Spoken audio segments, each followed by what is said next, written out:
Ladies and gentlemen, welcome to the Truth About Politics after chat of the AISOM chat. If you did not catch that AISOM chat, and from what I see, most of you guys did, please go ahead and go to the AISOM channel. That is the An Informed State of Mind channel. Go and check out that chat and watch that one, and then you can come back and watch this one, even though it's just went live. You can always watch it because it will be recorded, of course. Uh, you know, do whatever you want. On the panel today, we have two very esteemed guests carried over from the AISOM chat. But before we get into them, before they do their introductions, I'm going to head to the outside and mention everybody. We got Smoking Coals Barbecue. Right on, man. Good name. Anna Primo. I'm sorry. You're going to have to. I always mess up your name. Always. My bad. We got Bite Nable, Knucklemac 33, Gimp Geek, Gerald B, Smurf Killer 223. Welcome, sir. Please, everybody, you can join the panel by clicking the link below. And lately, and we've got Truth Vigilante. I am Shammer. He's here on the panel. Biddy Boo Brown. Biddy Boo Brown. Welcome, welcome, welcome. Missed you. I missed talking to you. If you want to join in the panel, say hi. It'd be very much appreciated. And, that looks to be about it. Looks to be about everybody. Primo. Thank you. Anna Primo. Outstanding. The link below is to get into the chat. Please come on and join. It's going to be a great chat. As far as the introductions go, we've got Mr. Luke Banner from the AISOM channel and Mr. I Am Shammer. Welcome, sir. Yeah, so to start out, I'm going to answer Joel's question that Smurf asked about this Black Sea thing. So pull up a map of the Black Sea if you haven't already. If you don't want to, just know that the Black Sea is essentially in the shape of a triangle. The entire southern side of that is Turkey, with a small waterway that's got a canal area like the Panama Canal that you can get in and out of the Black Sea. And then at about the 7 o'clock you got Bulgaria, at the 9 o'clock you got Romania. The entire northern portion is Ukraine, and then the northeast portion is Russia, with a small sliver in the east being Georgia. Now, Turkey is a long-standing ally when it comes to our military operations, despite the fact they're against the Syrian government that we're trying to support. But in all things wholly involving warfighting in that area, the Black Sea is always a critical piece of water. So it's no surprise to me that we're in there. I actually kind of thought we were already there. I never looked it up. What that tells you is not that we are going to war necessarily, but we are moving assets closer in the area to provide possible naval gunfire support, as well as air assets to include drones, Tomahawk missiles, and aircraft sortie missions and helos to support ongoing operations in and around the Ukraine area, which we are training in several of those countries. Anything ending in Ania, we're in, as well as a couple areas in between Romania and Poland. So knowing that we're going to do that, which the Russians would have known and, of course, would have observed by satellite, they are going to move in there to let us know they're coming and cut us off. So essentially what they've done is drawn a line. I don't know exactly where they're at in there, but they're drawing a line. I would say most likely if you could draw a line, it would be from one of the Georgian borders, whether it's the Turkey or Russia side, around the 10 o'clock to the southwest side of Ukraine, right before Moldova, connected to Romania. Now, when you're looking at that too, just so you know, that triangle area, the top of the triangle area, there's a big landmass there. That's the country formerly known as Crimea that was annexed to the Ukraine. So that would be considered a threat area as well, as far as what's going to happen to that. If we went to war, would the Russians go in there and start screwing with Crimea? Would Ukraine go start screwing with Crimea? Would we invade through Crimea? Who knows? But that's something to look at. So that's why that kind of thing happens. It's not the first time it's happened. If you want to dig into it, look up the Black Sea and those countries around there. I don't know how much trade goes in and out of there, but there's going to be some. because it's a waterway to get to places like Bulgaria and Romania and Georgia. So there's got to be a certain amount of trade probably going through there. You can find out the importance of that. It may turn out, or they may say, or have already said, that we're putting people there not for our own benefit, but to protect trade routes. So that's kind of the whole deal on that. I would call it a standard move for naval power in that area. It wouldn't be dissimilar in an idea to how we have patrolled in previously occupied areas of the Persian Gulf during invasions into Iraq and major operations in that area. Not dissimilar from Navy showing up northeast corner of Yemen trying to keep the Iranians from going in there to support them. It also cuts off Russia from trying to control those areas, having waterway access to like Romania and Bulgaria, moving out into the Turkish area, starting a problem with the Turks because they're a major military power with votes in the UN. And right outside that waterway, west of Turkey, is Greece, which we all know has become a shitty little country as far as their economy goes. So they could be very easily influenced, probably by a foreign power. So I'll stop talking. Hopefully that addresses the question.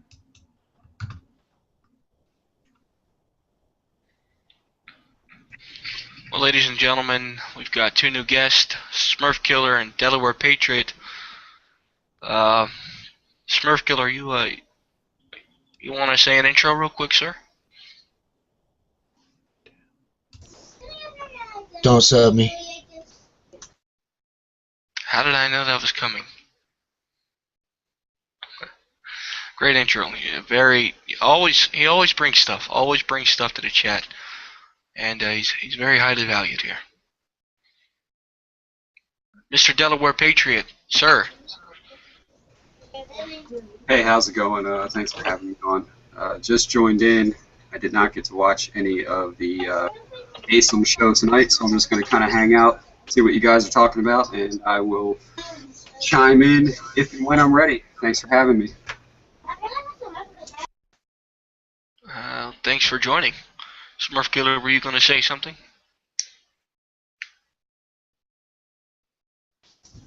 Yeah, actually, we've been there since pretty much Crimea kicked off, Shimmer. Actually, the Russians flew a Su-24 over top of an American destroyer and actually blinded all of its electronics. That was about a year ago. We've been rotating ships in and out of there. They can only be in there for like 3 months. It's some kind of treaty they have. So they go in and then they got to leave and then they got to come back to follow the treaty. So no, I knew we were in there at those times, and I knew about the treaty. I just wasn't going to get into that because I didn't remember the name of it. I wasn't following it enough to know if we were constantly rotating or did we pull out here and there for a couple of weeks. Was that during this time frame? But I have no doubt that you're correct. I mean, last I heard, man, we've been there pretty constantly. We've been monitoring what's going on with Crimea. So anyway,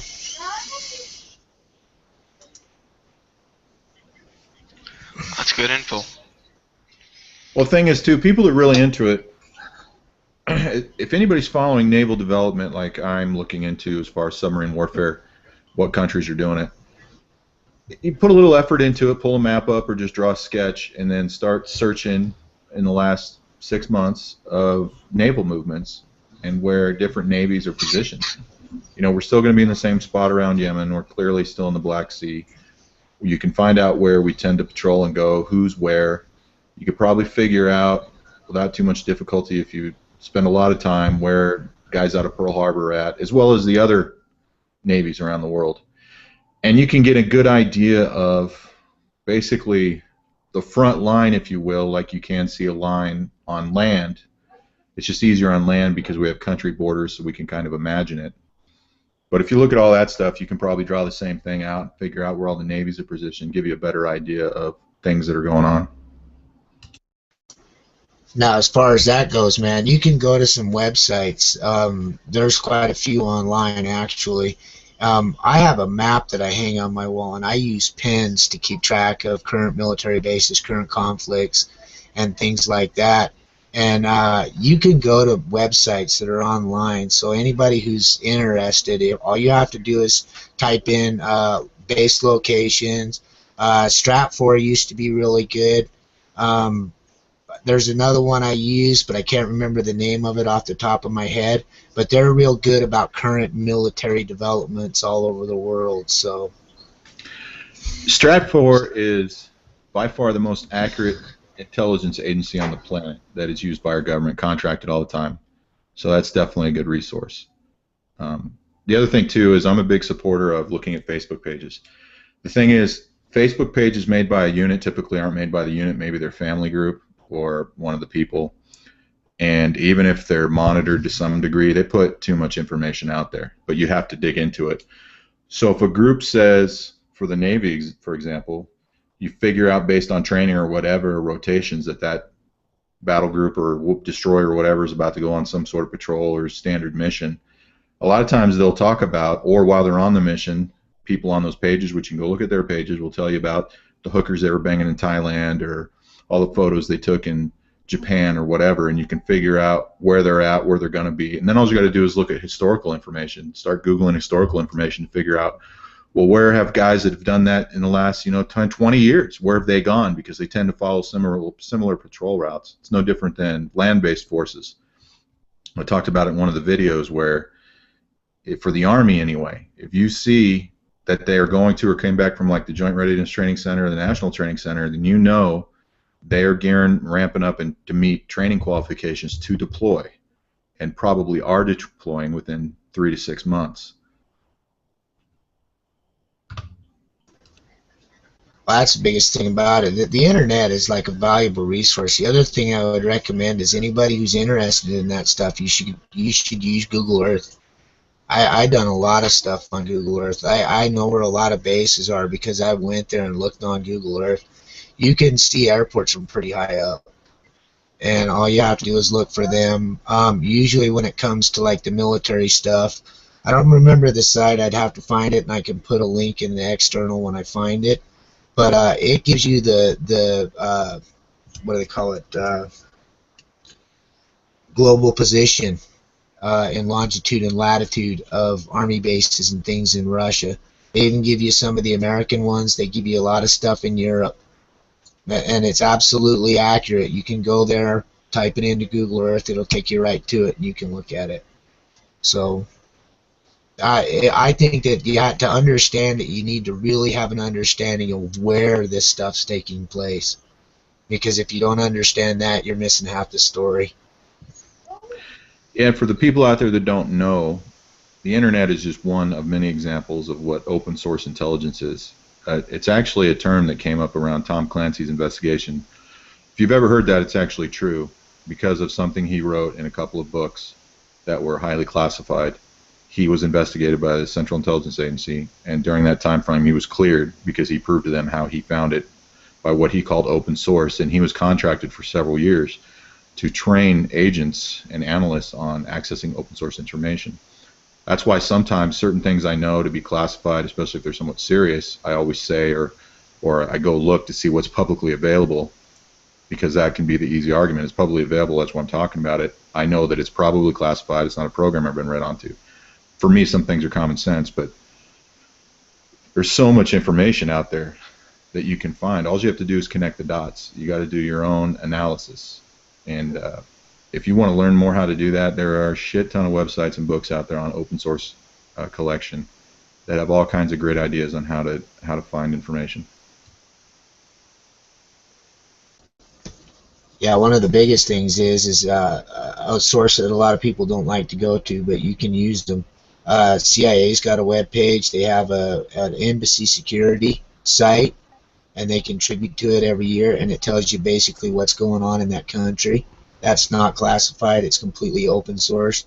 Another one that's good is Homeland Security site. They'll tell you a lot of stuff in their stuff. If you have questions about a certain program, you can go straight there and see it. Yeah, State Department too. And Shammer reminded me of that, so cool. State Department's a good one. Any one of those. And they're government open source. You can go there, you can look and see what's happening in those countries. You can find out about alerts. all kinds of things, and that stuff will tell you stuff. If you're paying attention, marking it on a map, and keeping track, it tells you things.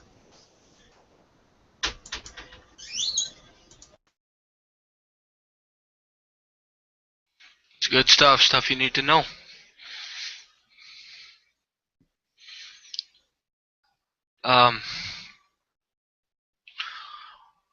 Basically, what we were going to do for this chat, we were going to talk about survival skills and bug out skills that you will need to know, as continuing with the thought and structure of the last chat. Now, we did have somebody pop in, Delaware Patriot. He introduced himself earlier. He's got a great channel. Go ahead and sub him. He's got a great channel dealing with the subject we are currently talking about. And I'd like to ask you, Mr. Delaware Patriot, sir, what do you think are the, in a brief synopsis, what do you think are the most basic skills needed for a bug out situation, or tools that you think need to have skills built around them to put in the bug out bag?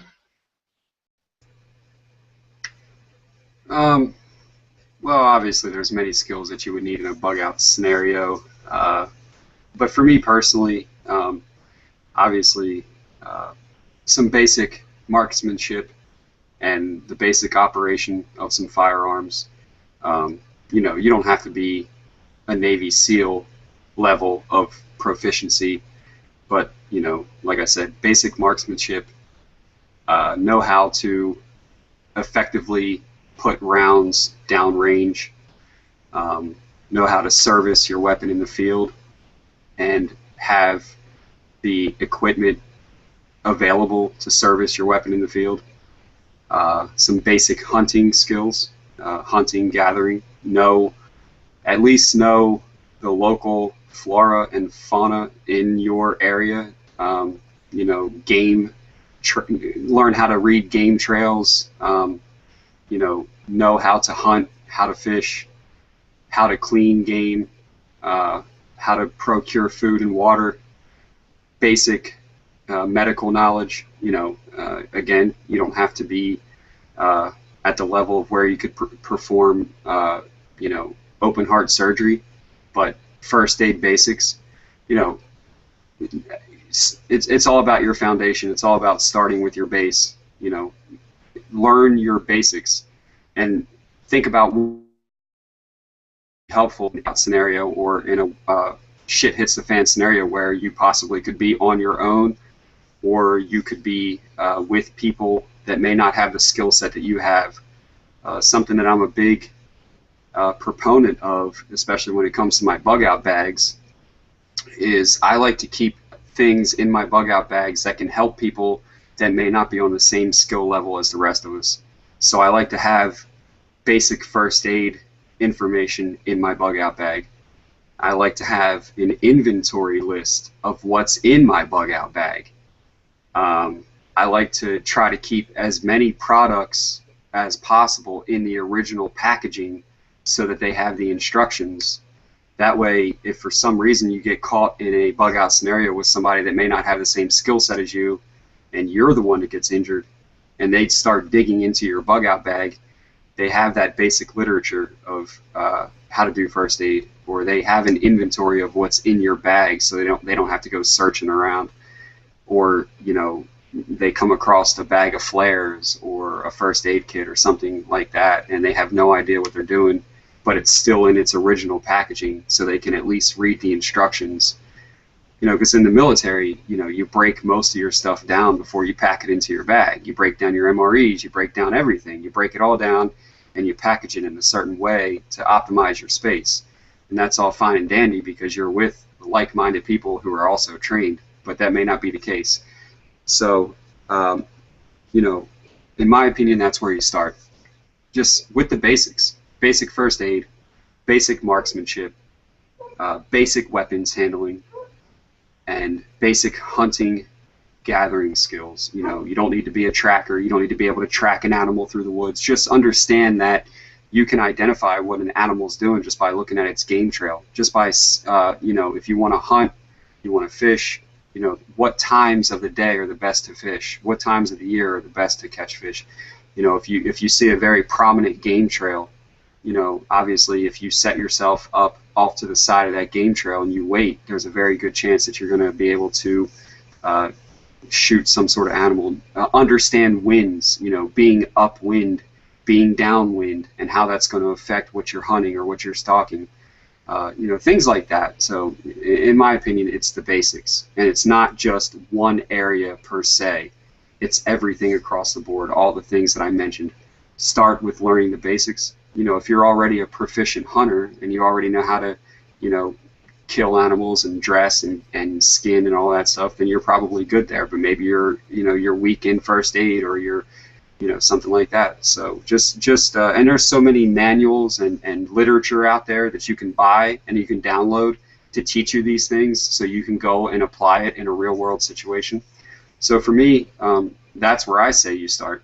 Build up those basics, practice those basics, and then go from there.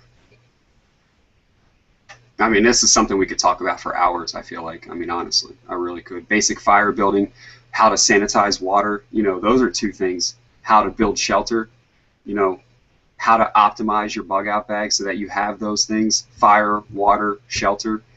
Something that I carry in my bug out bag, I always carry a poncho, and I carry a painter's drop cloth. There's these really cheap plastic drop cloths that you can pick up at like Lowe's and Home Depot. They're like 10 foot by 10 foot.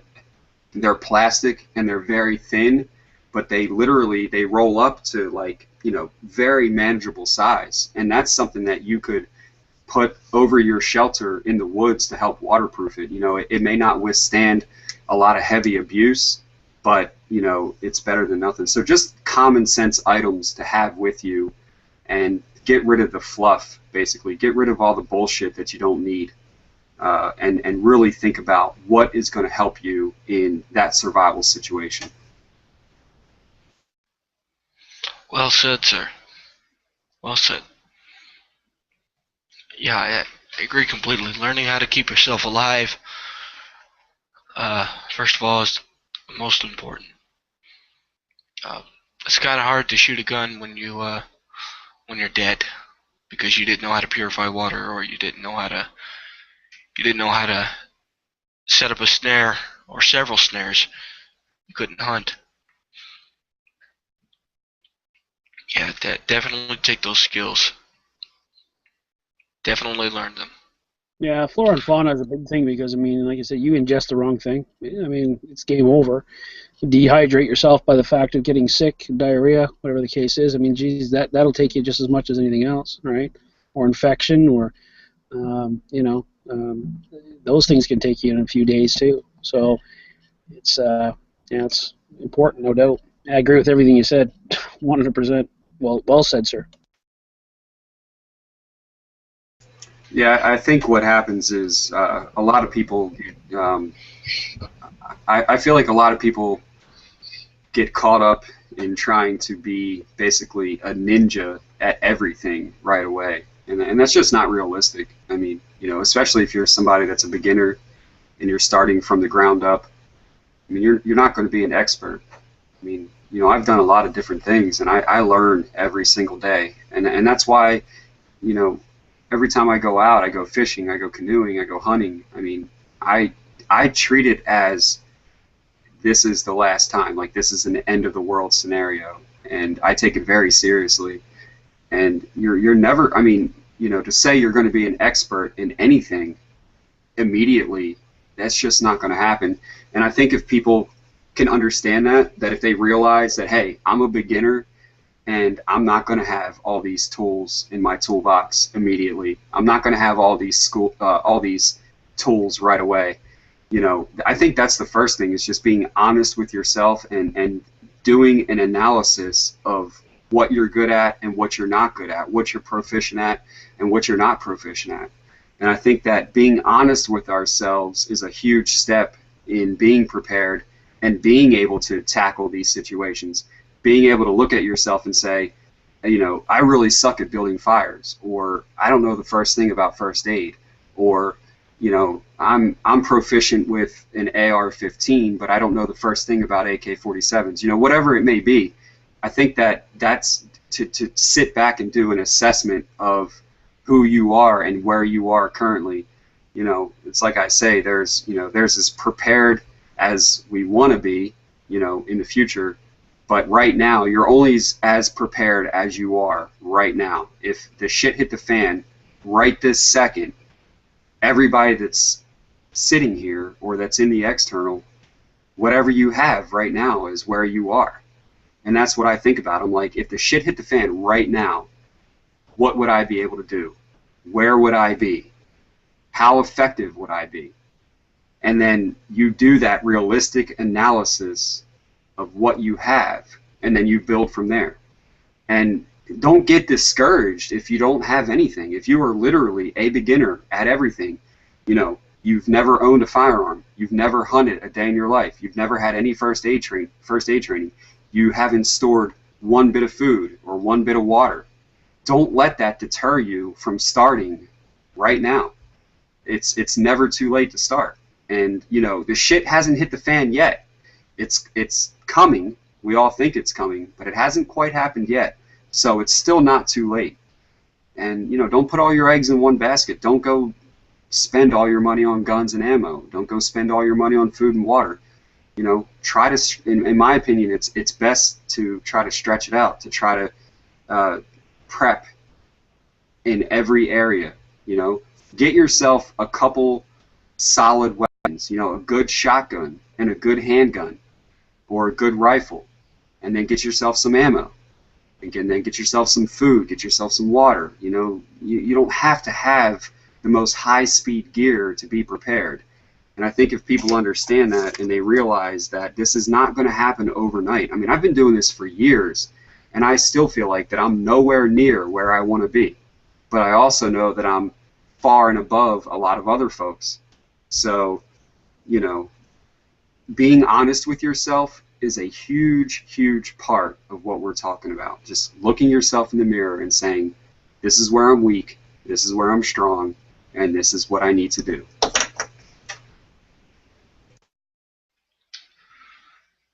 Agree totally. I don't really have much to add to that. Well, I'd like to concrete that idea of that's kind of how I've looked at it, and that's how I prepare for my family. And that aspect is we have to leave right now, right? The fact is, I live near the ocean.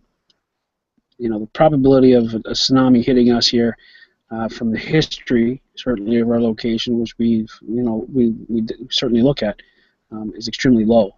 However, if there was ever a major earthquake, we felt it. That's something we would definitely consider, and that would be something that could create a major impact. Now, there's other aspects where we know there's a hurricane coming up the eastern seaboard, for instance, and it may touch us on the east coast of Canada. We say, okay, well, that's another aspect. So we say, you know, if we've got some warning, how much warning we have, can we accomplish it in that amount of time, that amount of time, this amount of time? The other aspect is, of course, well, what if your house catches on fire in the middle of the night? You know, is everything in the house? Do you have anything outside in your vehicle? You know, do you have another location?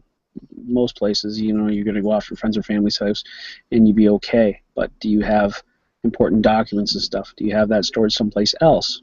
You know, a safety deposit box, or do you have it stored at, you know, friends, family, on drives, for instance, so that, you know, it's easy thing to grab. So not just your get and go bag or your bug out bag or a go bag that you have in your closet. You know, what do you have in there? Do you have other things that, you know, you're going to lose in a fire? And how long is that going to take to actually get and go? Again, your family needs to be on board with you, because if they're not, then that's it. And let's just say you're the leader of your pack, all right? This would be where you're going to have to maybe say, okay, you know, let your wife know, let the family know, there's going to be a time this week. So everybody understands, right, that there's no need to panic at this particular point. However, some particular point this week, Could be any time. Could be 3 in the morning. Could be 10 at night. Whatever the case is. Whatever you decide. Maybe do it a couple of different ways, right? And say I'm gonna activate our bug out, right? Our bug out plan. So make sure you have that happen. Even shutting the hydro off in the house. Learning on how to deal with that scenario. So you're going to shut it off for a day, and just to see how we're going to manage that, right? How we're going to cook all the meals in the house, if we're going to cook meals, understand, and go down and shut the main water off. Say, okay, now we got no water in the house. Are we prepared for that, right? Little things like that to be able to prepare, certainly, and get familiarized with those things. Those are all good things to do as well. So, and we do them all here.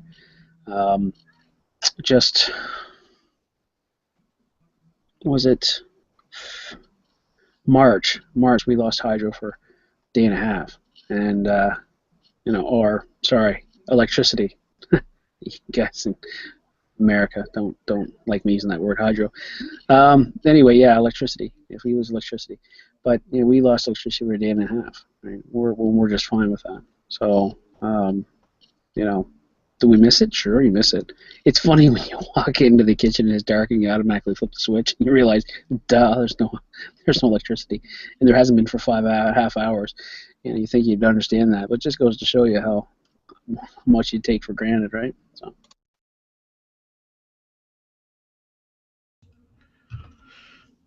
So going off that, I thought I would tell everybody how I evaluate myself to learn what I need to do better.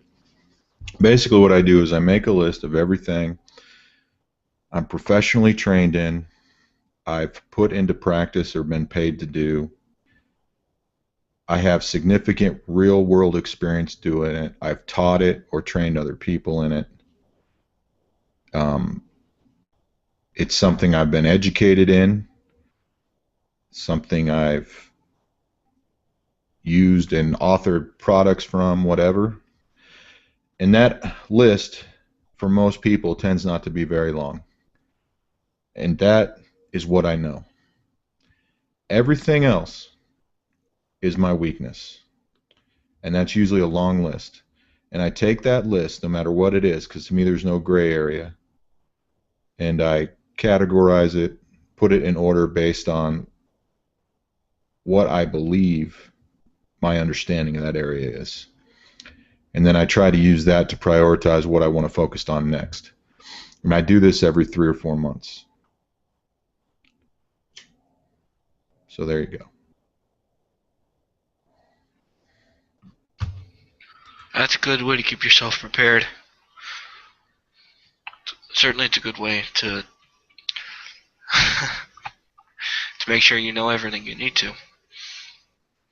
Well, this is it. It's basically, it's kind of like a risk assessment in essence, right? You're going to put more resources, time, effort into things that are going to be certainly high in the probability list of taking place as far as an emergency goes. The other aspect is you don't have to put time and resources into stuff that you are already very proficient at. You need to concentrate on the things that you're not proficient at or have no clue about, and say, okay, now there's a priority to learn that, because it is high on the priority list of needing to know this, certainly. You know what I mean? So I guess that's how I've done it as well. I'm kind of big on risk assessments, right? Certainly, I guess, for my career oriented, but and that's how I do it. Basically, I have a scoring system that I use, 1 through 10, right? I don't know, I haven't seen it anywhere else, but that's how I do it, and this is how I explain it to my wife. So anyway, and then she gets it, what I'm saying. She's like, okay, so that's pretty high on the list, and I go, it is, yeah. The other aspect is that it certainly. Well, it's like when I talk about the what ifs, right? The what ifs are important to talk about, but again, prioritizing them, right? Looking at them as far as a risk assessment goes, and so on. Something might not be very probable, or the probability of it is extremely low, but if it is to come to fruition, it will have a high impact, and it's not impossible, right? But you look at, well, where's the probability of it? Right? You look at your history, you look at your location, you look at how many times it's happened in the past, so on, depending if that scenario fits, certainly, for whatever you're talking about. But and then I guess that's how I've prepared for most of my life. You know, I carry a C-color in my vehicle. Have I used it yet? No. Have I actually come across, you know, MVCs though, which would require it? Absolutely, quite a bit. I don't know if you all have, but maybe it's bad luck on my part, but nonetheless. So just as an example, I guess. I think too, you know, what type of environment are you going to be operating in has a lot to do with the way you would prep, or what kind of situation we're talking about. I mean, we hypothesize a lot here because obviously it hasn't happened yet. Are we talking about martial law? Are we talking about a foreign invading force? Are we talking about natural disaster? You know, all of these scenarios all have things that are in common as far as preparedness goes, but they all also have their own individual things that you would need to prepare for. You know, if I'm in an urban environment, you know, if I live in a city and shit hits the fan, or it's martial law or something like that, and I'm a part of like some sort of resistance force, or I'm out trying to collect intel, or I'm trying to get supplies in an urban environment, you know, there are things that you have to take into consideration that you obviously wouldn't have to take into consideration in a rural environment. You know, urban warfare is totally different. You know, you have to understand that. You have to be aware of everything. Windows. You have to know how to properly enter a building. Pine corners. Looking above. Looking around. There's so many other things that you have to take into consideration when it comes to an urban environment. You know, and this is for my city dwellers. You know, your situational awareness has to be off the charts because that danger could come from anywhere at any time.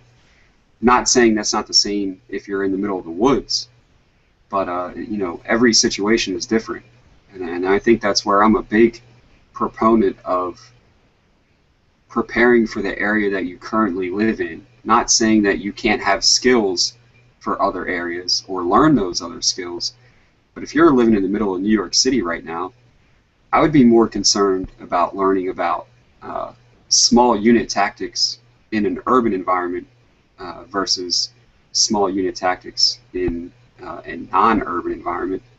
I would learn how an enemy operates in an urban environment, things like that.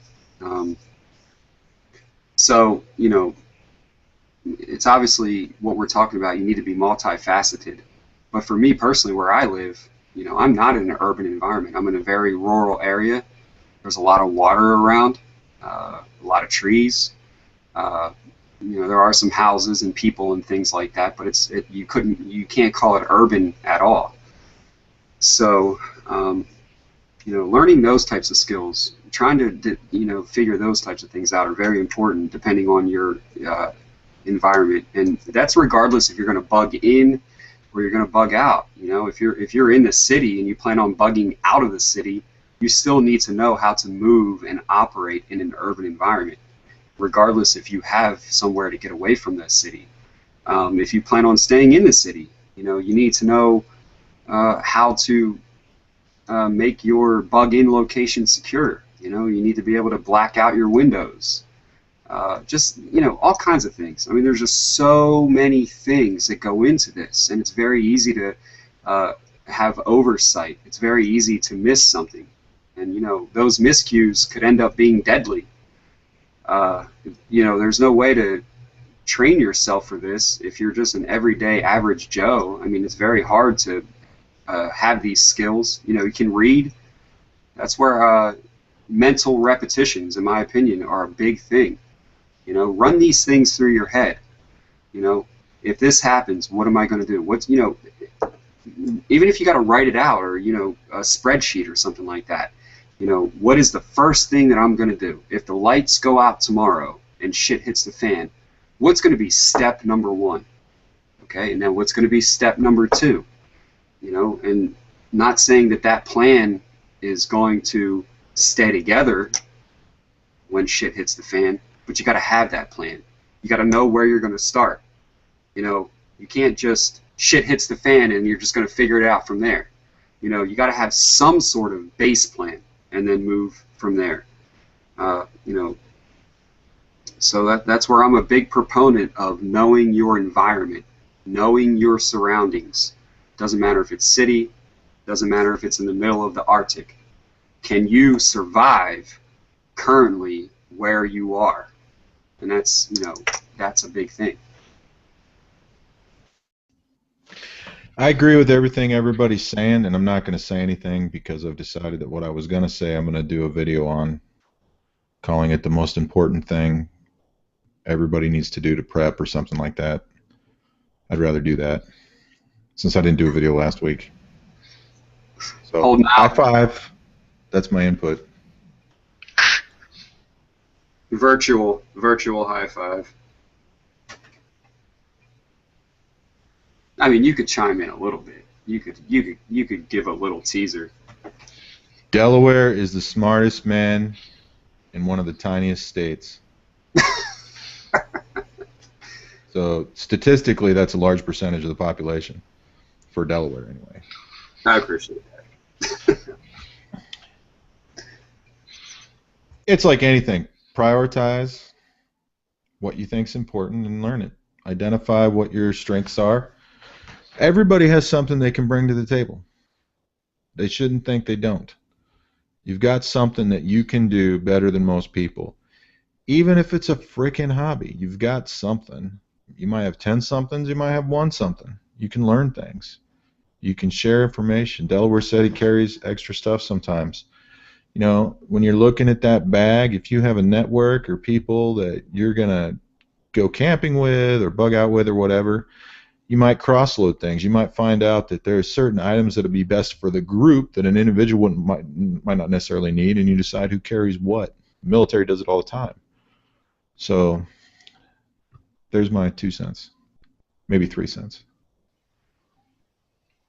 Every time you say your 2 cents, it's actually, you know, through the exchange rate and everything, it's more like $3. But yeah. Cross-carrying everything you need. Maybe a few things for the group. A buddy and I we're forming a group, trying to, anyways. We're doing a lot of trial and error so far. But some of the things we've come upon is that he's got a completely different set of skills than I do.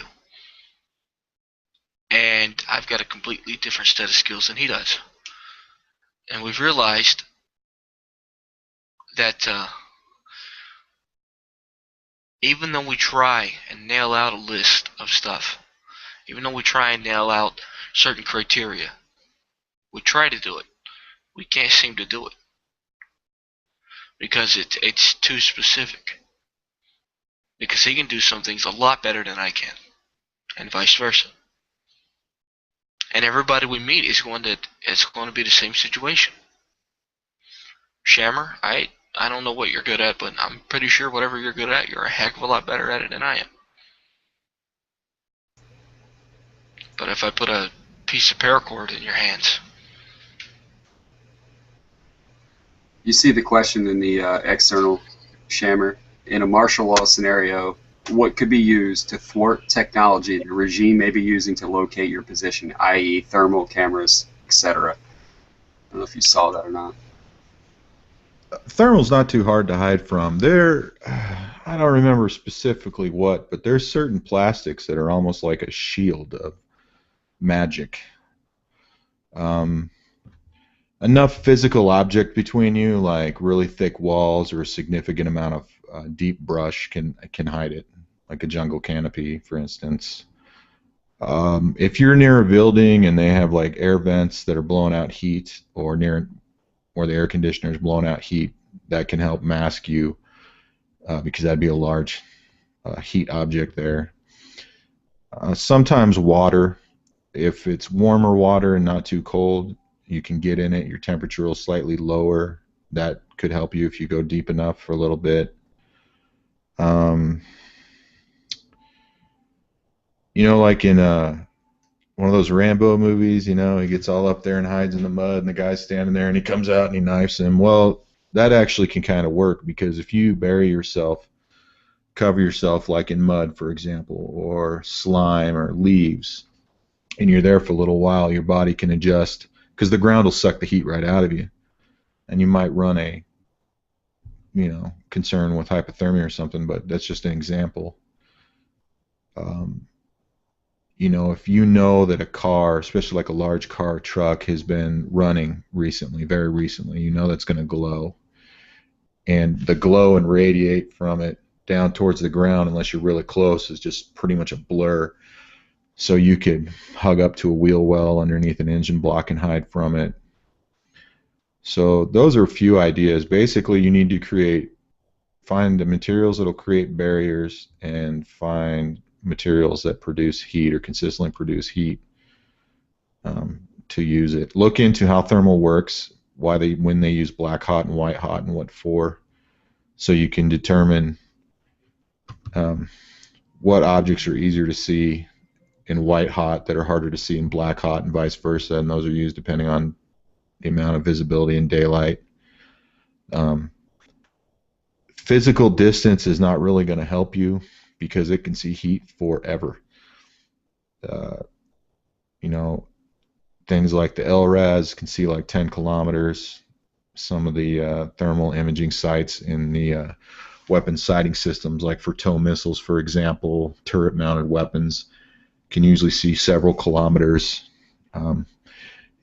With very little zooming at several kilometers, we used to watch mice, and it was so crazy. Like, you could see a perfect outline of their feet and their tail. So that physical distance doesn't really help you. Things like hiding in a herd of animals, as long as you can stay low so your head doesn't stick out and silhouette yourself. Yeah, Smurf. Yeah, Smurf says look at FLIR footage. Look at footage online of thermal, not just people using Apaches to blow up a bunch of terrorists, but look at other stuff too. Look at videos where, if you look at some of the longer videos though with like Apaches, you'll see where they're targeting, you know, a couple of guys, and they're talking for a few minutes, getting clearance to shoot them, and those guys will be moving tactically, bobbing and weaving through all this stuff that to them they're staying pretty well covered, but to thermal they're, you know, it's like fluorescent. They're just right out there. There is another one. There's a piece of footage running around on the internet, and it's got two Apache pilots engaging Taliban in Afghanistan. You want to know how good the FLIR is, man? They can tell the difference between someone carrying a weapon and not carrying a weapon. They don't fire on the women, but they blow the men right the fuck away. But if you watch it, you can actually see, they can tell, man. They know what's a child, what's a woman, and what's a man. And it's probably because they weren't carrying weapons and they had kids with them. Point is, though, is they were standoff pretty far. They would shoot, and it would take a couple of seconds for them bullets to get to them. So the FLIR is pretty good on them Apaches. It really is. Yeah, you can actually, genders are easy to identify based on the heat signatures are not perfect in your body. It's not like you're just seeing a white ghosted person. At several kilometers, with a lot of the thermal imaging, you can see the heat and the shape of a breast and their nipples. If they're not wearing too thick of a pants, you can see how big they are in the pants. You know, you can see all that stuff. So, yeah, gender's easy. I mean, that's how detailed it is. So if you look at those images about, I don't know how true it is, but they say when you walk into that new Magic TSA scanner, they can see all your business. That's a very good depiction of good thermal imaging, except for the thermal is much clearer than those pictures usually are. So it's amazing. I mean, you can see there's been situations where there's been a couple different groups of guys with guns, and you can't go after both, but you need to go after somebody who just did a shooting, and you can tell by the heat glow which weapons were recently fired. And then there you have it. And then Delaware mentioned Border Patrol videos. Yeah, tons of thermal out there. Look up the aerostat. I think there's videos online from the aerostat, the blimp the military uses for surveillance. There's one out here watching the Mexican border in Arizona. That thing's got all kinds of wicked, crazy technology on it. And the thing is, the helicopters can see a lot of great stuff. The stuff on the ground is in vehicles tends to be more impressive. Another thing too I thought of is a very thick, heavy like wool blanket is dense enough that if you're not too hot near something that's too cold, that could be enough to shield you. A couple wool blankets would do it, or a dense mattress, like those old style mattresses like they had in prisons that are thin, but it's got like that just thick, matted, almost like dreadlock cotton crap that you pull up. That would definitely hide you. You know, they're like 3 or 4 inches thick, so there's a few ideas. Another place they can look too is in the Special Forces Sniper Training and Employment Manual. You can actually find that online, and they talk about some of the ways to dodge IR in there. It's Field Manual 3-05.222, and you can find it online, and it has things about defeating infrared in there too, so another place to look. I'm glad you brought that up. Look at the Army Marine Corps sniper manuals. Look at their sniper instructor trainer manuals. Look up SOTIC, Special Operations Target Interdiction Course. Look at some of the stuff the SAS has. Go look at that. There's an annual military sniper competition where they send like the best 10, 12 military sniper teams, and they compete every year. Go look at what those military manuals have to say. Look at Humvees. Find a Humvee manual. It might be in the Humvee manual, like a 30-level manual, not a 10-level user manual, and some other stuff that talks about certain types of paneling that they put on vehicles that has certain shape to it. It's very similar to acoustic paneling, and I don't remember what it's called or why it's shaped the way it is. What it does is help mask for lasing targets, and I think for thermal as well. So there's it works a lot like radar technology in a way. Asa asked a question out there. He said, so if you were in a cave or something, would you be okay? Shammer could probably talk more about this, but I'll say what I kind of know about it. What happened over there in Afghanistan, man, was they were able to see the smoke, the heat from the fires coming out the mouth of the cave. So if you're down in the cave, they don't actually see you, but they know somebody's in there because there's heat coming out of the mouth of the cave. Dead giveaway, like a big giant plume. Yeah, no, that's true. You got to think of a cave, regardless of its size, like a room in your house. You know, wait till it's pitch dark tonight, turn on a couple lights in some rooms and close the doors and stand back as far as you can and see how much light you can see. Granted, the door is closed, but you're going to see a certain amount of light, and that's not too dissimilar. And it's probably not even an accurate representation of how well thermal can see things coming out of the mouth of a cave. I mean, wind flows through there. You hear a lot of them. You know, so now if you're really, really deep in, and if it's got other caverns, or like it's got some massive cavern after going through a tunnel and you're way back there, and yeah, I mean, all those are factors. But from the get-go, initially, you can be somewhat protected. If you're not, or not recently running anything that's burning, because smoke has a temperature to it that can be seen, and you haven't recently gone in and out of there, and you're, you know, quite a ways back, if you can get back, say, like 50 meters, especially if it goes around a corner, unless they go in there, it's probably not going to be noticed. But you have to consider that. One thing, too, in that situation, for example, let's say you have a cave and then you have some object that you're moving to cover the cave entrance. Just remember that it's like being a burglar and trying to wipe down your fingerprints, except for you can't wipe heat. Everywhere you touch is going to leave a heat imprint. And the colder that object is you touch, even though the longer it's going to stay hot, because you got to think about it. When you wintertime, you touch cold metal, and it's like your fingers are cold like that. So in your head, you might think, well, that means it's not going to hold the heat. No, it's going to hold the heat longer because it just took all the heat from you. So wear gloves, wear thick leather gloves. That can help minimize heat transference and how long it takes.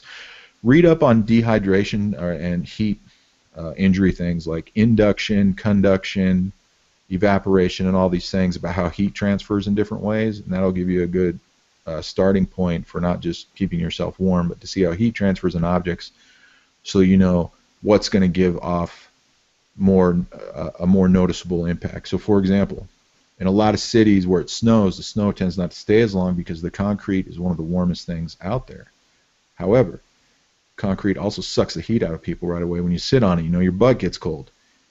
Yeah, it stays warmer. It's warmer than a lot of other objects, but it's still going to hold that imprint longer than most things. One of the things too, like in the Middle East, that protects people from thermal energy, those mud huts. They're dense mud with straw. 50 cal rounds bounce right off of them like BBs off concrete. They're usually like 8 inches thick, and you can't see shit. So, if you can learn how to make mud bricks, hey, that'd be a good thing to help protect you from thermal. And because it helps protect you from thermal, which means it doesn't transfer heat through it, it's also another way to make, I just thought this on top of my head, one of those barriers around a campfire to keep heat going one way. You have to make it out of mud. Fire reflector. Yeah, mud's strong. Yeah, and also understanding how understanding how the technology that you're trying to defeat works, like Shammer's been saying. I mean, that's huge. If you have at least a basic understanding of how the technology works, you can have a basic understanding of how to defeat it. And obviously, everything Shammer is saying is spot on.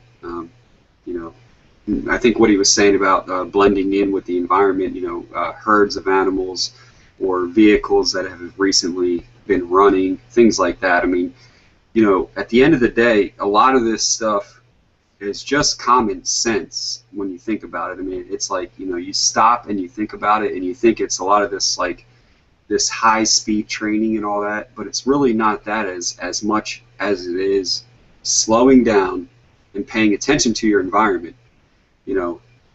You're a warm body. You don't want to put yourself in a cold environment, where the only signature that's, out there is you. Blend in with other things that are hot. And, like he was saying about mud, like in my area, when the tide goes out and the mud banks are exposed, those mud banks are basically black. They're deep, dark black mud, which are going to absorb a lot of heat. So I would stick to those areas if I was trying to avoid these types of technology, things like that. So I think it comes down to just being aware of your surroundings, taking the time to slow down and understand what it is that they are using against you. I mean, you look at our enemies overseas, and they're nowhere near technologically advanced as we are, but they do defeat our technology through very simple means, just like what Shammer was talking about. And there are things that you can look up on the internet that are put out there by our enemies of how to defeat our technology. That's up to you if you want to go look at it. But it's available. It is out there of ways to defeat what it is our government brings to bear. And I'll basically leave it at that. Yeah, I'm actually glad the question came up, because one of the things I was thinking about is if you have a serious concern about, let's say you have some sort of compound or bug out situation where people, military force, whatever, could come from a distance, or there's a base close to you, or you're concerned about some sort of incursion, and you're within 300 miles of a major port or major airport. One of the things you should have, and this isn't a bug out bag item, is actually a telescope, things you look at the moon with. And the reason why is probably the most powerful piece of equipment any military organization would have against a non-standing military is thermal. And like on fixed site installations, they got this box, it's like 3 feet thick all the way around, and the guy's holding the handles and he'll be up there doing this like it's a big fat periscope. And that thing with thermal sees at least 10 kilometers and can do even better on perfectly flat, clear nights or days. So the only way, and 10 kilometers is like 6 miles, and you want to stay outside of that. So the only way to counter surveil something like that would be to actually have a telescope, which is what you would need to see that kind of distance. But that's the power of them. And this is discounting satellites that can see thermal and all this other stuff. But that's just a consideration. Another one too on the limitations of FLIR. I don't know if anybody in the chat remembers, but back in like 1997 or 98, down in the Four Corners area. There was three guys that stole a water truck. It was two or three. They stole a water truck, and the cops pulled them over, and they killed the cop. And they ran to the desert, and the temperature happened to be ambient body temperature. So they couldn't track them with the FLIR, so they had to bring in Indian trackers to track them.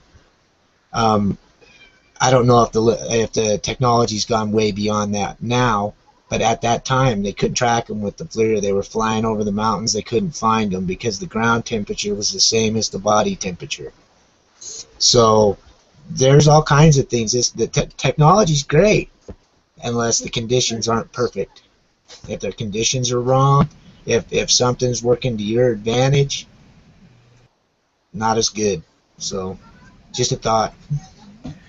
No, that's true, because like out here in the desert, when it gets really hot, like in the 3 digits especially, it's easier to search for somebody with the naked eye, which if you think about search and rescue in the ocean, how difficult that would be, than would be to use thermal, because you know, there's a natural, and you can see it sometimes with thermal and other objects, there's a natural almost waviness in the air you can see, which is the heat radiating. So the heat radiating off you just mixes right in with that.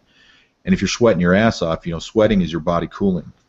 But it's not cooling enough to necessarily be noticed. But that's a situation where the heat change would be different, how they would look at it. But yeah, that's absolutely true. And that goes back to what I was saying about the closer you can be to an object, even if it's the ground that is projecting significant amounts of heat, you're more camouflaged. Yeah, I'm glad you brought that up, because you know, that's another thing that could be part of everyone's toolbox, is to learn basic tracking and counter tracking, how to make false trails, and how to track somebody, you know, using a stick to, you know, once you find that first track and then that second track, you know, you take a stick that is the same length as those tracks, and you just keep, you know, repeating that to try to find the next track. You know, just there's so many things that comes into tracking, and I mean, that's something that's just learned over so much time and experience. But you know, I'm glad Smurf brought that up, because there are people out there that are absolute experts in tracking a man, and I mean, they can see the most subtle things that you wouldn't even imagine they can see.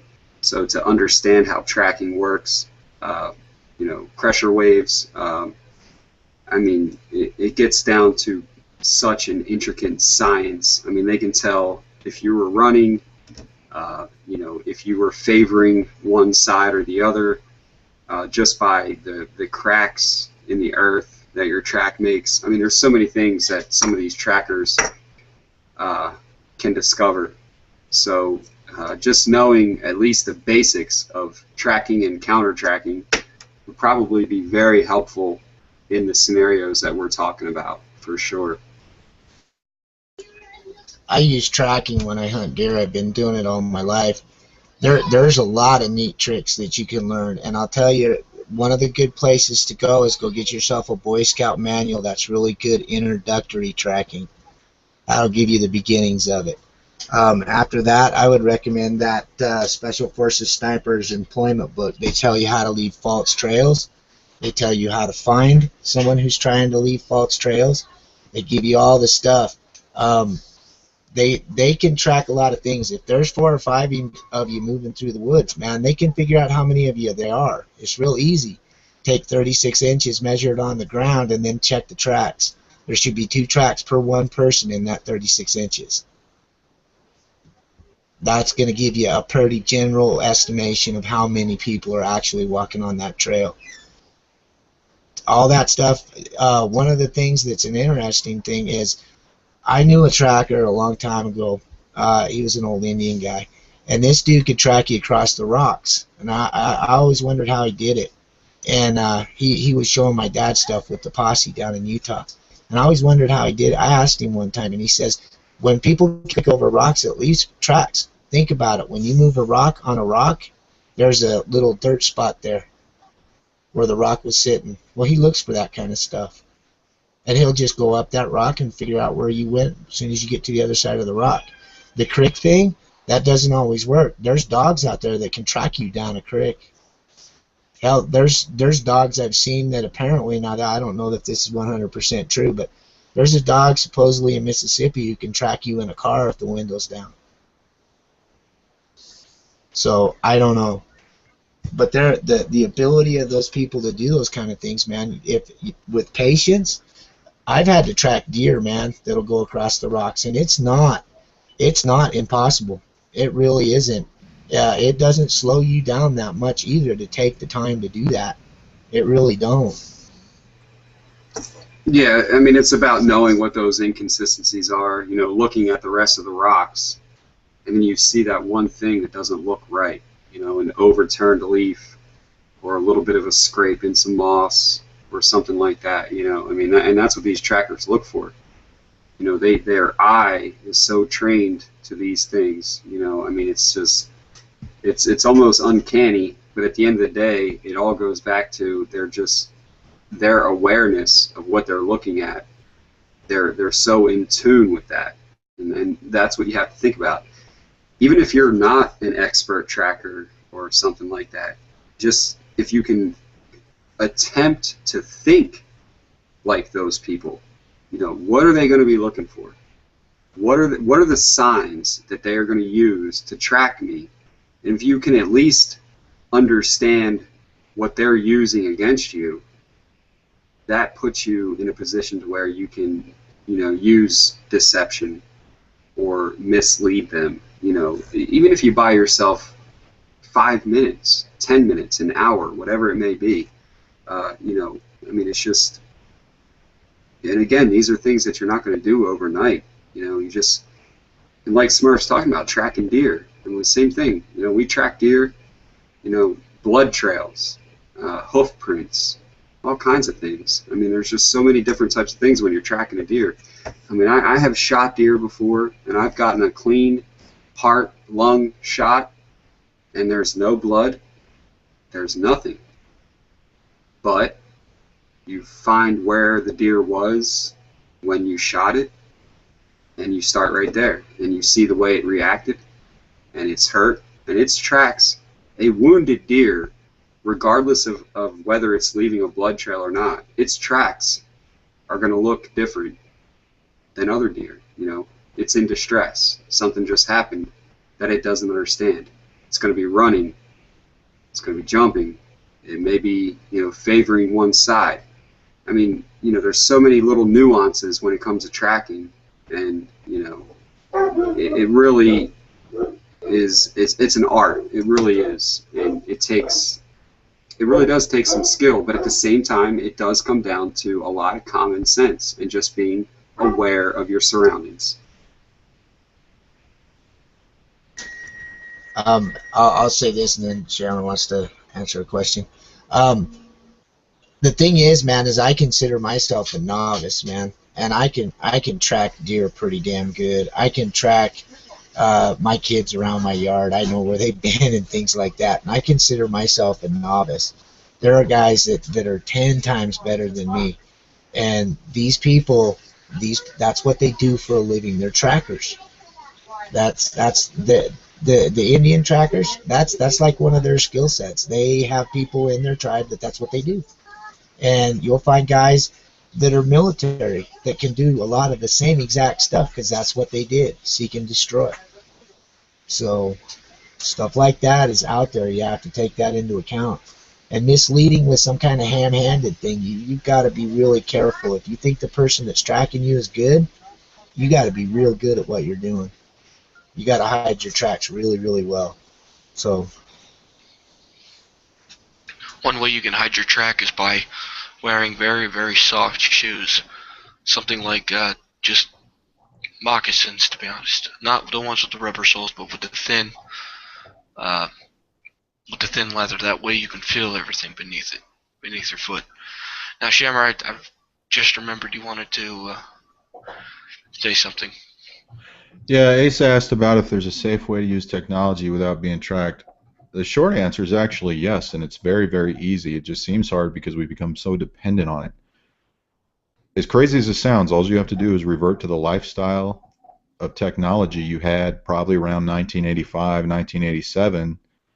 Just don't have cable, use an antenna. and that actually would do it for you. The only thing you'd have to consider then is whether or not you want a regular hardwired phone, which you don't need. Short of doing that, there's things you can do though to mitigate it. Like if you have a computer, you acquire the computer in cash in a place that's nowhere even remotely located to you, preferably have somebody else purchase it, and then you never ever under any search situation hook it up to the internet and even go in and disable or remove everything related to wireless. And you can keep that off the net. Then you just use thumb drives to jump information over, as long as you have some sort of military level or higher encryption and some sort of military level or higher way to shred and delete information to reformat that thumb drive after you download the information, and then do it again in the other computer before you upload any information. Don't own anything that's considered smart, starting with smartphones, but any of the newer smart appliances, anything like that can be operated by computer, or is too electronic or even too digital. Smartphones, telephones can be turned into a speaker in a heartbeat. There's a way it can be done, and those apps are not your friend. So you get a burner phone. If you can acquire more SIM cards to purchase less phones, unless you get the phones cheap, it's great. Use the prepaid ones, use them on different carriers. Go back to that second gray man thing and see how to acquire them. Keep your phone calls down to 90 seconds or less, preferably 60 if possible, which means you have to set up other alternative ways to communicate, to use those only when necessary. If you're serious about not being tracked, you're on the run or whatever, you never use a burner more than 72 hours. Preferably, if you have the means, you burn that phone every time you've used it, because you consider it a burnt item that's exposed once you've used it one time. That's the level you have to go to. Now, why that seems crazy and hard, the only thing that can be difficult about it is spending the money, because short of doing that, that's no different than that lifestyle that we had 25 years ago or more, where none of this stuff even existed yet, or at least not was publicly available. So there's a few ideas. America Died asked about radio waves, or he was making a statement. He's got a question mark at the end. But yeah, radio waves can be tracked. You can be triangulated. They kind of have to get in position to triangulate you, but if they're expecting it, if you do it more than once, and if they're expecting it, they can track you pretty good. Yeah, and it doesn't take a whole lot to do it, so while the units that tend to focus that are usually company level inside of a brigade for a military point of view, they can slice off a couple of people to a small unit to triangulate and track almost anything that emits any sort of radio wave or otherwise. They can find repeaters, they can find antennas, they can jam them. With the right technology and knowledge, there's probably ways you can jam their jammer. I'm not too big into it. But yeah, however, radio is still probably the most secure means of impersonal communication you can have, that requires the most dedication and most difficulty from the opposition to try and find you. And initially, let's say in a situation where somebody comes in and takes over the world, it's not going to be quick on their list. They probably won't even think about it. I mean, if they have a large enough organization and they're thinking about communications, yeah, they'll figure it out probably within 72 to 96 hours, but that's going to be your most secure means in the short term. One of the benefits of ham, too, are all the different bands. Because you got to remember, okay, you need your ham license. You can operate on different freaks and whatever. If things go ugly, certain laws people aren't going to care about anymore. All kinds of people are going to get on a ham, even if they don't even have, the call sign or whatever, and use whatever frequency bands they can. So it's important beforehand in the ham aspect, even if you don't talk on it, and I don't know what all the laws are, to have the ability to use several different bandwidths, take notes and log down all your connections to where they're going through repeaters or whatever, so you have your own little map, encode it, with some cryptography if you know how to do it, in case it's found. At least it'll slow them down. And that way, if it came down to you had to use these things that you're not licensed for, you would have the locations and call signs or whatever of people, and you'd know exactly what frequencies to use to get those communication deals going. And you won't be like the hundreds, if not tens of thousands or millions of people that'll be jamming the airwaves trying to find things. Because I don't know a lot about ham, but I know certain shortwave things are better for worldwide stuff and some isn't. But you may find that a lot of guys know that, and I'm assuming I'm saying this correctly, I may not know, so somebody can correct me. Assuming that there's only short distance things you can use, people probably will figure that out, and that's what they'll jam. So assuming what I'm saying is correct, I would be using the long range frequencies to talk in a shorter range aspect, because people aren't going to tend to probably aren't going to think about that. Okay, there is something. 1913 said, now I'm confused, Signal Corps could capture a walkie-talkie in the 70s. Yeah, they have to be broadcasting. I don't know if you ever heard of long-range reconnaissance patrol teams, but when they used to go out, they would carry a radio with them. And when they checked in, they never talked. They would key their mic at a certain time, just a that's all it was, because you can't track that. It's too quick. They would never talk unless they got in trouble. That's the only time they would talk. So if you do it right, they can't track a radio that's not broadcasting. But they can track it. Like, say, there's a story from Iraq the first time around. We sent printers over there with homing beacons in them. So Saddam put them into all of these technical facilities. We were able to identify those printers. We dropped bombs on them. See, so things like that, if it's transmitting on its own, that's one thing. But if you just got a radio on your back and you're carrying and receiving, you're not broadcasting anything. You're just receiving a signal. But as soon as you key up that mic and you start talking, you're trackable. So that's why the alerts should just give it a quick, just to let everybody know, yeah, we're still good, 9 o'clock check-in time. You know what I mean? So it depends on how you use it. And then as far as jamming them, if any of you guys haven't looked, you ought to check out what the F-18 Growler does. The Russians use the Su-24, and I think the Chinese use the same kind of variant. Basically what they do is they fly in and jam all communications. They're just a big giant radio antenna that flies around the battlefield, disrupting radio communications. That's what they're designed for, electronic warfare aircraft. So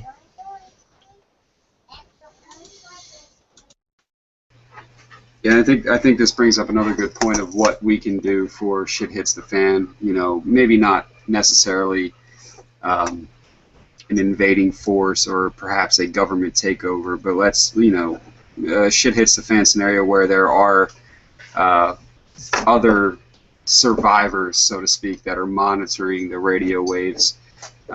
That's where encrypting what you're talking about, having code words, call signs, like Shammer was talking about, for every individual that's in your party, having, you know, certain words that mean other things, things that aren't easy to decipher. You know, that's another thing that if you're a part of a group that you can work on, even if you're just using basic VHF communications, you may not be able to encrypt it, so to speak, from, you know, advanced detection, but if you can at least come up with your own system of communication using your own code words, using your own call signs and things like that in your group, you know, obviously not mentioning any names or areas, you know, things like that. Again, going back to common sense, you know, you don't want to give away any kind of information when you're making these radio transmissions. You want to use deception as much as possible. And I know Shammer could talk about this a lot more than I can, but I know that using those methods, coming up with your own basically radio language for your group, even if people can hear you, you know, we're not talking about, you know, necessarily triangulation. Just, you know, another group may be able to listen in to what you're saying because they're on the same frequency. But if what you're saying doesn't add up, or, you know, just doesn't make any sense to them, you know, and they can't triangulate your position, they're not going to know what the hell you're saying. So that's another thing that's good to practice, is coming up with your own codes, your own call signs, and you know, things like that, things of that nature. So that's another, in my opinion, that's another vital skill to practice. Yeah, essentially what we're talking about is a commo plan. And I haven't seen combo plans worth a shit on the internet, to be honest. You would want to look up military manuals that discuss combo plan development, and then find people that were in the military, that were in communications, signal, or intelligence and electronic warfare, probably have the knowledge off the top of their head to give you enough ideas or develop a combo plan for you. They're very, very long, very, very in depth, but they cover so many things: pro words, call signs, SOPs on stuff, what freaks to use and when you're going to jump to whatever, who's going to use what, when, and why, how you're going to check in, how you're going to use it to signal, how you're going to locate, move things, how you're going to power the equipment, who's going to run what. I mean, the list goes on and on. How it's going to be used for surveillance and recon, how it's going to be used for regular communication, and all kinds of stuff like that. So if you're really serious, or you're really big in the ham, or you got an organization that's heavily involved in this kind of stuff, find those people. The organization I'm in, one of the great things is this guy. He's been out of the military for a while, but he's got it together. He's really smart, and he was a combo guy in the military back in the day, aside from all the other ham smart guys, and they're developing a pretty good combo plan start they got going on. So those would be the things to look at if you're really big into it. And the thing is too, if you're in an organization and you do things differently, that's fine to do things the way you want, but it is to your benefit, just like military tactics, to learn exactly how the military communicates, because it's not too dissimilar from how any other military communicates. So even if you choose not to do it that way, you have to understand how they do it, so that if you intercept frequencies, capture a radio, or just hear people talking, you realize exactly what they're saying. It's not difficult to hear military conversations and just write down the Hollywood call signs, is what they're called, and log them to figure out exactly the duty position of those people. I've done it on recon missions and training environments against entire battalions with captured radio. And we just created a chart, and it only took a few hours based on how much communication there was. I could tell you exactly who the commander was, who the driver was, who the RTO was, who the platoon sergeant in this platoon in this company in the battalion was. As long as they were talking long enough, you can figure it out. So it's to your benefit to learn that information. Also, but correct me if I'm wrong, Shammer, Morse code has been discontinued by the U.S. military, right? Yeah, actually, if I remember correctly, when we realigned, I always say we because I haven't been out that long. When they realigned a lot of the military intelligence stuff, I think they stopped officially teaching. I think the last guys to learn Morse code was in military intelligence, and it was within probably the last 3 years, maybe 4 years at most. I can find that out, but I think that's accurate. Now, I don't know about all special operations units, but the 18 Echoes, the combo guys in special forces, part of their school was 2 weeks where they did Morse code. I don't know if they still teach that or not. If I had to guess, I would say yes. It's a great way to communicate. It's used all over the world. They very well may not, but that's a useful skill as well. But here's why it's important. My understanding is sometimes repeaters put out a series of beeps that can be confused for Morse code. I might be wrong, or maybe that's how it used to be. Presuming that that's the case, if you knew Morse code and you heard those beeps, you'd be able to determine, is it a completely random sequence that's a repeater or some other object or piece of equipment, or is it Morse code? I mean, intelligence agencies used to use Morse code as an example. I can't remember what they're called. Those radio stations, they made movies about them where they're giving orders to CIA agents or whatever. You guys might remember what those stations are called. Those were real. There's some that still exist that some countries used, and some of the codes were random phrases and words based on a key list for that day. Sometimes they were Morse code related. So that stuff's still used. If you run a scanner for some of the repeaters, still to this day, they broadcast the repeater's serial number in Morse code. And yeah, they used to do it for all of the channels. So yeah, I used to hear that a lot.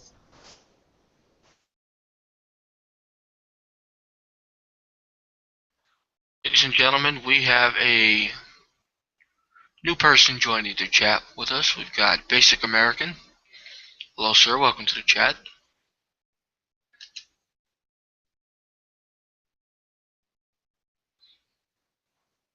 Would you like to say something?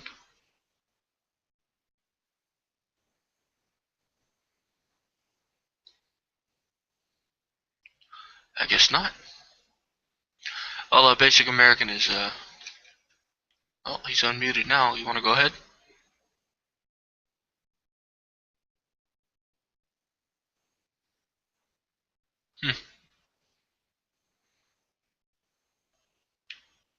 And now he's muted. He might be having some trouble there. Were you talking about me? Because I was gone. No, Basic American. He joined while you were gone. Oh.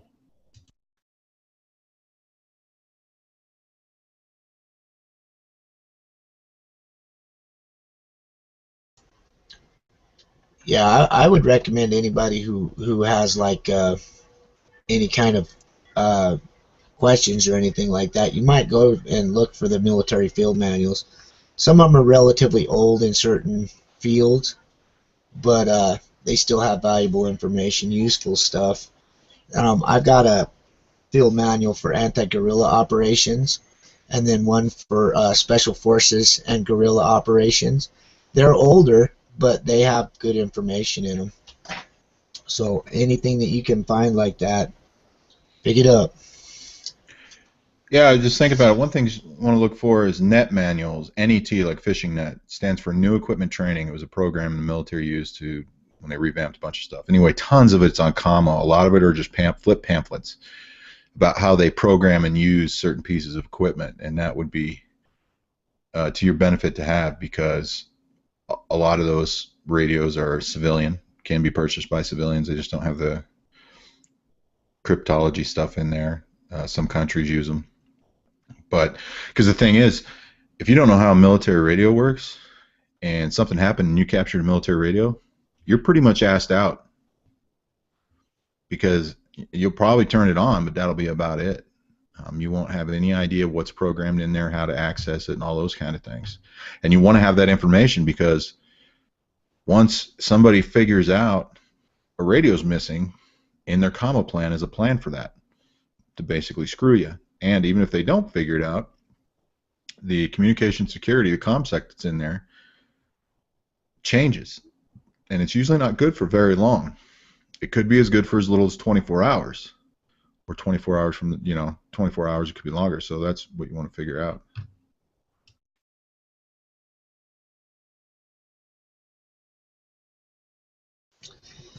Yeah, when it comes to those books, there's all kinds of stuff, man. They have write-ups on RPGs, weapon systems. There's a lot of coolest. One of the funniest ones I found, kind of cool because I actually enjoy doing this kind of work. But they have a military manual on body work too, and mechanics on how to work on their vehicles. Most of those are out on the net. You can just go look for them and find them, and you can learn a lot of information about a lot of different equipment. Ones I tend to gravitate towards because of the way I feel about how things are going is mostly the foreign equipment write-ups. What do the foreign troops carry? What is this tank called? What is that tank called? What do they do? What's their weaknesses? And the military does a pretty good job of actually being able to identify the weaknesses of that equipment. All they have to do is get a hold of one, and they can tell you. Anyway, it looks like Delaware's getting off. If he wants to say something, I can shut up for a minute. Yeah, I gotta jump off here, boys. I appreciate it. Thanks for having me. Intuitive. Well, I still call you Intuitive, even though I think this is under a different channel. But just say tap. Shammer Smurf. It's always great talking to you too. I really appreciate it, and the knowledge that we share is great. Just to put it out there to everybody, I may try to have a live chat on Monday night. I'm not sure exactly yet if I'm going to, but tentatively that's the plan. So just keep your eye out, and I don't know what we'll talk about. I don't know if it's going to happen, but just like I said, keep your eye out for a chat from my channel on Monday night, and you'll probably see some of the same faces. So on that note, everybody take care. Thank you very much, and listen up to what these gentlemen have to say, because they're all very knowledgeable, and it's a privilege to to get to listen to what they have. So on that note, stay alert, stay alive, and I will catch you all on the next one. Thanks for joining me, man. You provided a lot. Enjoyed having you.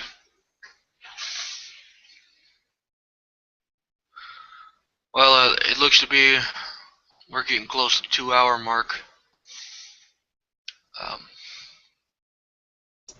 think it's about time we started to wrap this up, unless there's anything more you guys wanted to say.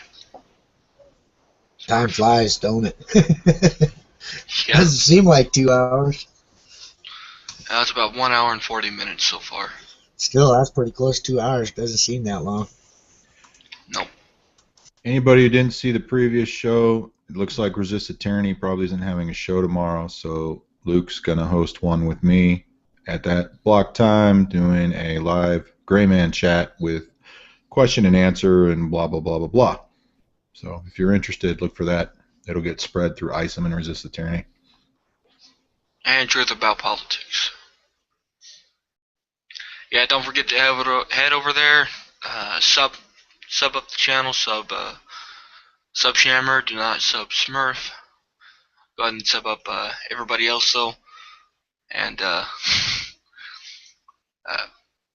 yeah, share the upcoming chat when it shows up. Get a lot of people there, and we just had a new guy jump in, Basic American, and All right, you hear me now? yes, we do. Unfortunately, I think it's about time to start wrapping it up. So That's fine. 2 hours. Don't worry, I'll keep the panel will still stay open. The link will still stay open. So if you want to hop in and chat, go ahead and do so. Yeah, thanks everyone for coming out. It's a great chat. I hope everybody learned a lot. I really do. Yeah, go ahead and sub up everybody's channels. And thanks for watching. Remember, be safe and read the Constitution.